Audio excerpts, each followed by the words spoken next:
Day 14 of breakfast series రవ్వ ఉప్పుడు పిండి. Hi friends, welcome to SS creatives. First Bombay రవ్వని తీసుకొని అందులో కొంచెం ఆయిల్ వేసి ఇలా కలుపుతున్నానండి. అప్పుడే మనకు ఉప్పుడు పిండి పొడి పొడి బాగా వస్తుంది. సో చూసారు కదా. నెక్స్ట్ వచ్చేసి ఆనియన్ కొంచెం లావుగా కట్ చేసుకోవాలండి, అట్లా బాగుంటుంది టేస్ట్. నెక్స్ట్ పచ్చిమిర్చి అండ్ కరివేపాకు కట్ చేసి పెట్టుకున్నాను. ఫస్ట్ ఒక మూకుడు తీసుకొని అందులో ఆయిల్ వేస్తున్నాను. ఈ ఉప్పుడు పిండిలో కొంచెం ఆయిల్ ఎక్కువ ఉంటేనే టేస్ట్ బాగుంటుందండి. సో నెక్స్ట్ వచ్చేసి తాలింపు గింజలు, శనగపప్పు అండ్ పల్లీలు వేసి ఫ్రై చేస్తున్నాను.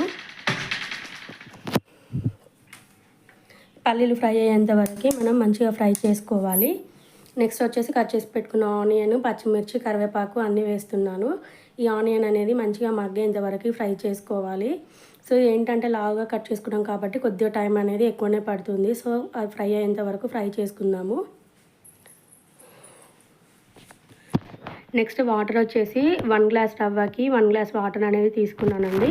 సో నేను ఇక్కడ 4 మెంబర్స్కి చేస్తున్నాను కాబట్టి 2 గ్లాసెస్ రవ్వ తీసుకున్నాను. సో 2 గ్లాసెస్ ఆఫ్ వాటర్ అయితే తీసుకున్నాను. నెక్స్ట్ 2 టేబుల్ స్పూన్స్ ఉప్పు అండి. ఈ స్పూన్తో 2 స్పూన్స్ అయితే నాకు సెట్ అవుతుంది సాల్ట్. సో మీ గ్లాస్ని బేస్ చేసుకొని సాల్ట్ మీరు అడ్జస్ట్ చేసుకోండి. నాకైతే 2 స్పూన్స్ అయితే పట్టింది. సో నెక్స్ట్ వచ్చేసి మూత పెట్టుకొని ఎసరు అనేది మరిగించాలి. సో చూస్తున్నారు కదా, మనకి ఎసరు అనేది మరిగింది. సో నెక్స్ట్ మూత తీసేసి రవ్వ ఇందులో పోసుకొని కలుపుతూ ఉండాలి.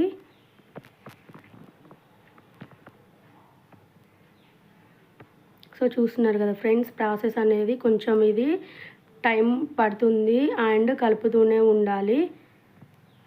సో మీరు కొంచెం ఏమైనా మిస్టేక్ అయినా మొత్తం ఉండలు కట్టేస్తుంది.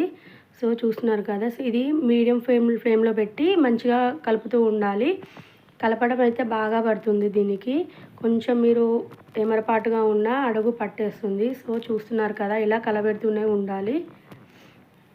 సో ఫస్ట్ కొంచెం ముద్దలా అయినా కొంచెం ఉడికిన తర్వాత మనకి పొడి పొడిగా వస్తుంది. ఉప్మా ఇష్టం లేని వాళ్ళు ఇలా ట్రై చేయండి. ఒకసారి ట్రై చేసి టేస్ట్ ఎలా ఉందో నాకు కామెంట్ బాక్స్లో కామెంట్ చేయండి. రెగ్యులర్ టిఫిన్స్లా కాకుండా ఇలా కూడా మధ్య మధ్యలో ట్రై చేయండి. మనకి కూడా టేస్ట్ చేంజింగ్గా ఉంటుంది, ఇంట్లో వాళ్ళకి కూడా బోర్ కొట్టకుండా ఉంటుంది. ఈ కలబెడుతూనే ఉండాలండి, మనకి పొడి పొడిగా అయ్యేంతవరకు కలబెడుతూనే ఉండాలి. సో ఫ్రెండ్స్, బ్రేక్ఫాస్ట్ సిరీస్ చూస్తున్నారు కదా, సబ్స్క్రైబ్ చేసుకోండి. అండ్ ఇంకా చాలా చాలా వీడియోస్ అయితే నేను అప్లోడ్ చేస్తాను, చూస్తూ ఉండండి. సబ్స్క్రైబ్ చేయండి అండ్ మీ ఫ్రెండ్స్కి కూడా షేర్ చేయండి.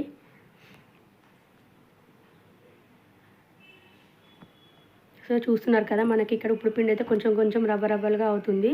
సో ఏంటి అంటే మనము దీన్ని మూత పెడితే మధ్య మధ్యలో కలుపుతూనే ఉండాలి.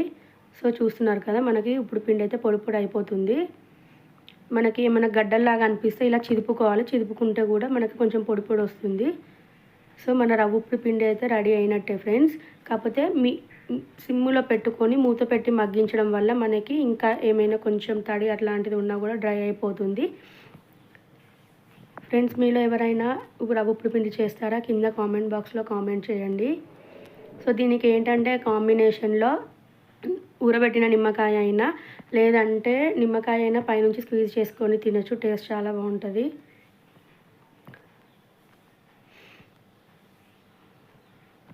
ఏంటంటే కలపెట్టడం కొంచెం ఒక్కటే ప్రాసెస్ అండి, తొందరగా అయిపోతుంది, టేస్ట్ కూడా బాగుంటుంది. సో మీరు కూడా ట్రై చేయండి.